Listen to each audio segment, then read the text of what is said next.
Bueno, regresamos a esta mesa de los lunes. Estamos en esta ocasión transmitiendo aquí en Guadalajara en el contexto de la Feria Internacional del Libro, y decía Héctor Aguilar Camín con toda razón, lo explicabas muy bien, de esta pinza que lleva a una gran corrupción, sobre todo en los estados.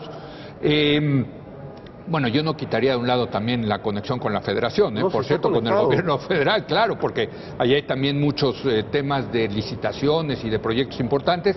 Pero nos recordabas, Luis Carlos, que esa investigación ranchera, como la llamó Aguilar Camín, tú la hiciste de manera seria. O sea, tú tienes los datos de cuánto cuestan esas campañas. Nosotros hace un par de años hicimos una investigación con Integralia y con el Centro de Estudios Espinosa Iglesias. Lo que encontramos es que el proceso de financiamiento de campañas se ha corrompido al extremo de que de cada peso que se reporta a la autoridad, de cada peso legal, hay probablemente 3 o 4 pesos que se van por debajo de la mesa.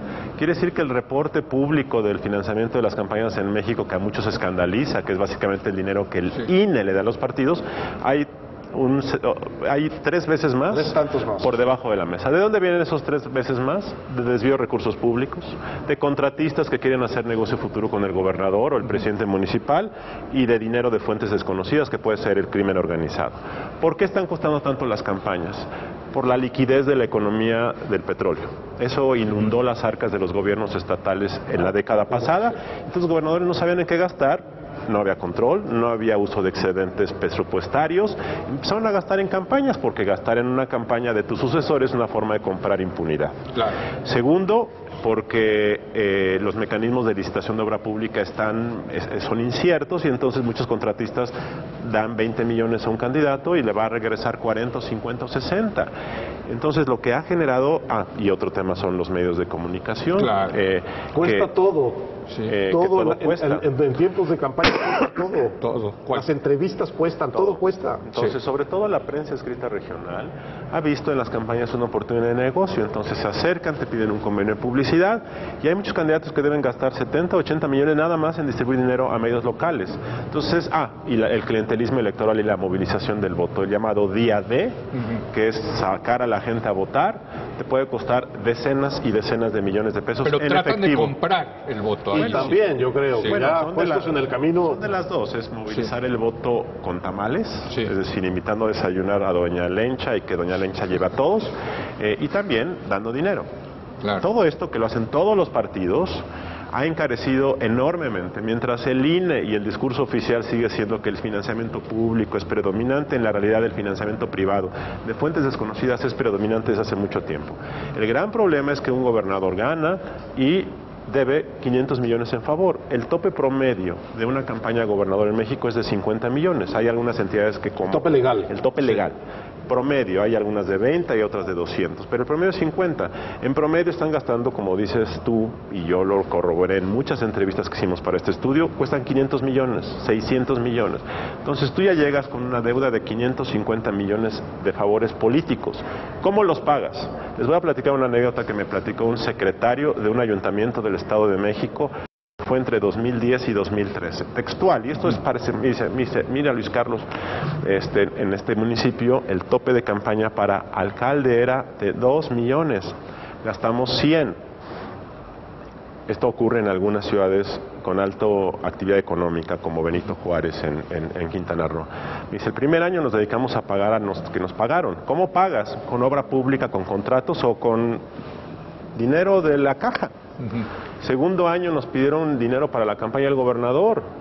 El tercer año nos pidieron dinero para la campaña presidencial. Entonces, muchas haciendas locales se dedican a pagar favores. Ese es un problema de corrupción. Una de las razones por las que la corrupción se ha detonado tanto es porque las campañas están fuera de control, los gastos están fuera de control. La reforma electoral última, que a mí me parece que es mala por omisión, no ataca este problema. Este es el problema de fondo de la democracia mexicana. Y entonces lo único que hace la ley es decir, se anula la elección de los que rebasen el tope por 5%.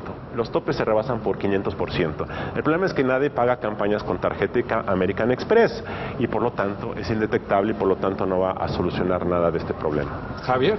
Yo creo que sin lugar a duda hay dos grandes retos que en este caso están mezclados, pero que analíticamente vale la pena separar: el reto del Estado de Derecho y su debilidad, y el reto de dinero y política.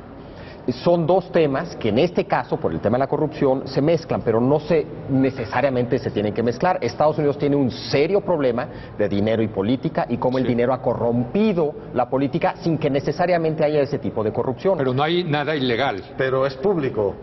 Híjole, sí. Es razonablemente público. Sí, pero sí razonablemente público. Pero ha corrompido Sí. en un sentido profundo, no de corrupción de ese tipo, pero sí corrompido lo que es una democracia, el Sí. dinero.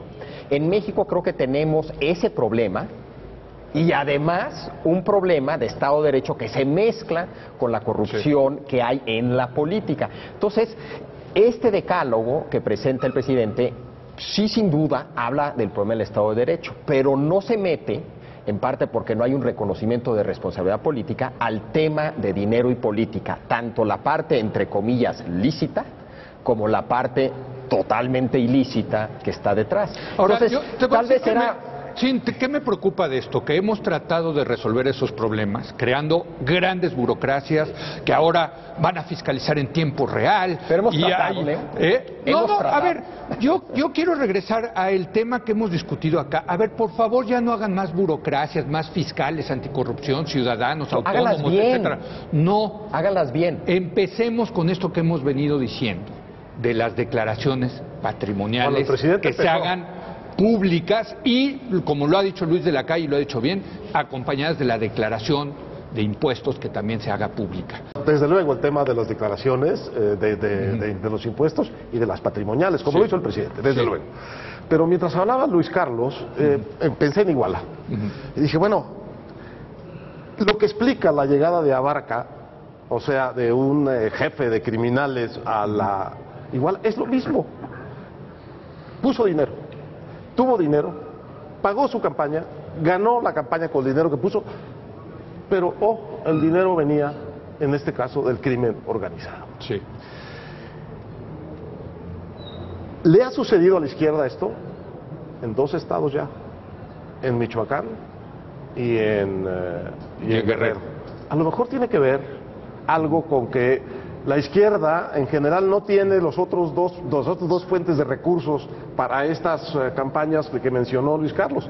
Tiene pocos gobiernos, pocas tesorerías estatales y los empresarios no le les meten. dan dinero, no les meten dinero. Al de la Ciudad de México sí, Sí. pero a los otros no. Entonces, ¿qué se les mete? Se les mete el dinero del crimen. Sí. El peor de todos.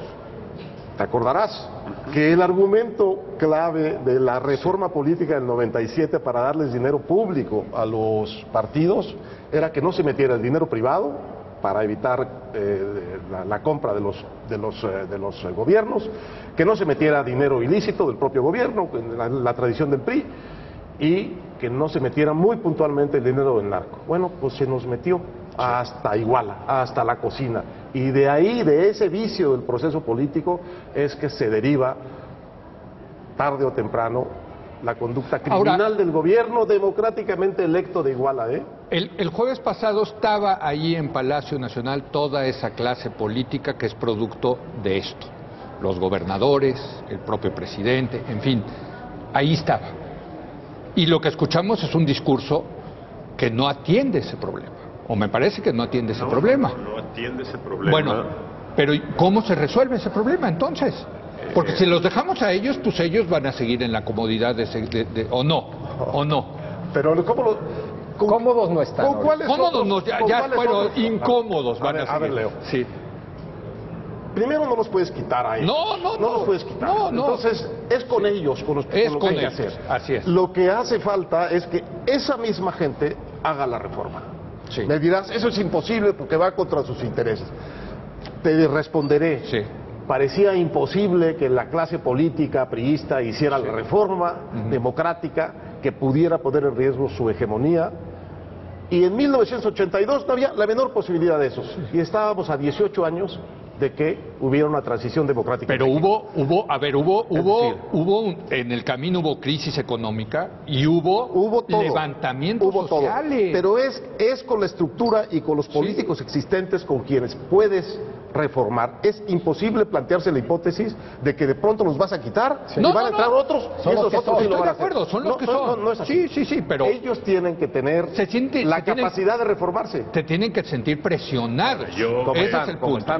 Yo lo único que creo es que en lugar de estar soñando con grandes reformas fundacionales, una nueva constitución, hay cosas muy concretas que tú puedes hacer para romper este círculo de impunidad. Por ejemplo, cosas muy concretas.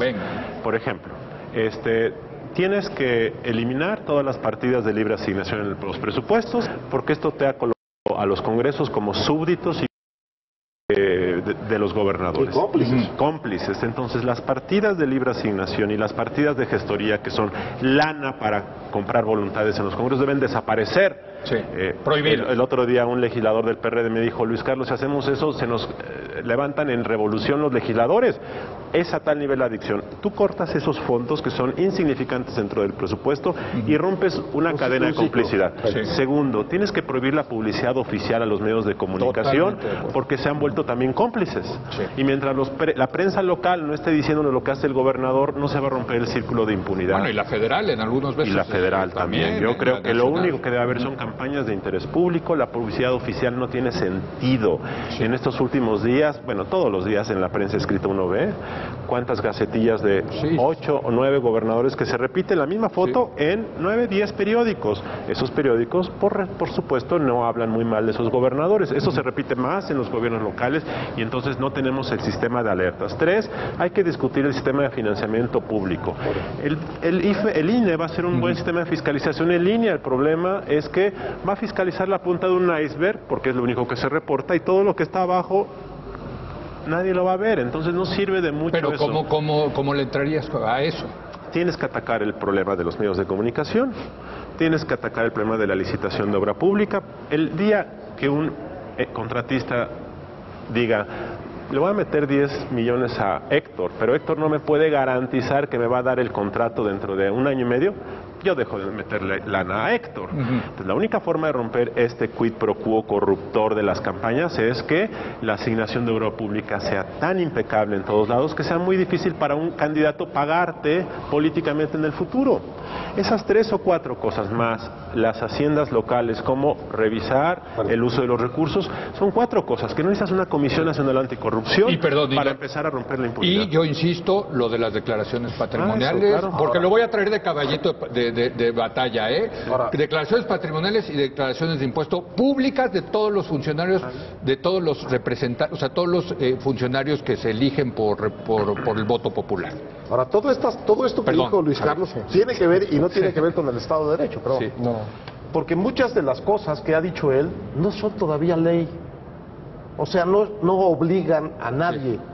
Tienes que crear también a veces primero la norma, que es lo que guía el Estado de Derecho en los distintos órdenes, porque faltan normas, hay muchos huecos, hay también todavía que crear la ley que tienes que cumplir y que te va a corregir las cosas. No es solo cumplir las que ya están.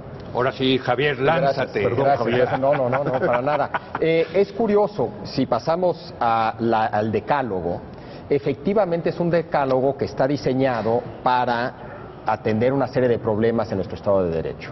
Faltan muchos detalles, es la promesa de que ahora sí lo van a hacer y vete a saber si ahora sí lo logren hacer, etcétera. Pero hay un tema que ninguna de las 10 propuestas toca, y es el tema de pesos y contrapesos, que tiene que ver precisamente con los detalles de los que hablaba Luis Carlos. Es decir, para que funcione un Estado de Derecho necesitas varios tipos de pesos y contrapesos. Los obvios, es decir, los 3 principales poderes.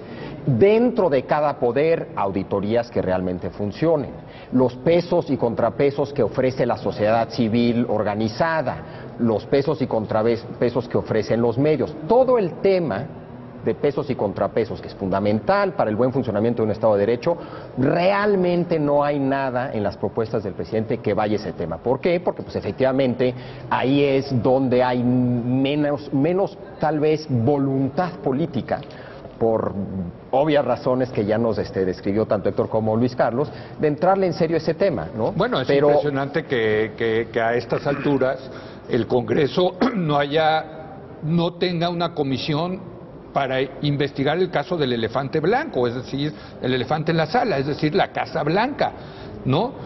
yo decía el otro día, y lo quiero seguir recordando, cuando hubo sospechas de que los hijos de la primera dama Marta Sagún estaban precisamente entregando contratos a unos contratistas favoritos, el Congreso hizo una comisión especial para investigar ese tema. Quizá no salió nada, pero por lo menos hicieron una comisión. En esta ocasión, que el propio PRD diga no se debe de crear la oposición una comisión especial. Es una manada de elefantes blancos. Así es. Que cada partido tiene varios de ellos. Entonces, así es, entonces mejor no te metas porque te van a pisar la cola a ti también, ¿no? Por eso hacer públicas las declaraciones patrimoniales es una forma de blindar a los futuros políticos de que no tendrán colas y por lo tanto podrán actuar con mayor independencia. Bueno, vamos a hacer una pausa, regresamos. Yo creo que tenemos que hablar algo también del otro tema, la seguridad pública, ¿no? Pues no es el otro, Bueno, es parte, desde luego, pero digamos... El otro tema es lo del sur. Y lo del sur también, bueno, hay muchas más cosas que hablar, regresamos en un momento más.